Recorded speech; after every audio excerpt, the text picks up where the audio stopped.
మజ్జిగట్లు వేసుకోవడానికి అయితే ఇలా మజ్జిగ పిండి ఇలా పల్చగా ఉండాలన్నమాట. ముందుగా మనం ఉదయాన్నే ఒక 1/2 కిలో బియ్యం కడిగి నానబెట్టుకోవాలి సాయంత్రం వరకు. సాయంత్రం ఒక 1/2 కిలో పెరుగు తీసుకుని పుల్లటి పెరుగు మిక్సీలో మెత్తగా పట్టుకోవాలన్నమాట. మర్నాడు ఉదయం బ్రేక్ఫాస్ట్ టైంకి మనం ఆ పిండిలో చిన్నగా ఉల్లిపాయ ముక్కలు, పచ్చిమిరపకాయ ముక్కలు, ఒక స్పూన్ జీలకర్ర, కొత్తిమీర, చిన్నగా అల్లం ముక్కలు వేసుకుని బాగా కలుపుకోవాలి. కావాలనుకుంటే క్యారెట్ తురుము, మొలకొచ్చిన కేసును కూడా వేసుకోవాలి. మీకు కావాలనిపిస్తే వేసుకోవచ్చు అనమాట.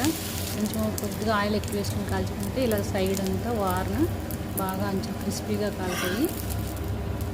దోశ ఏమో ఇలాగా మృదువుగా స్పాంజిలా వస్తుంది. చాలా టేస్టీగా ఉంటుంది. అయితే మజ్జిగట్లు మీరు కూడా ట్రై చేయండి ఒకసారి.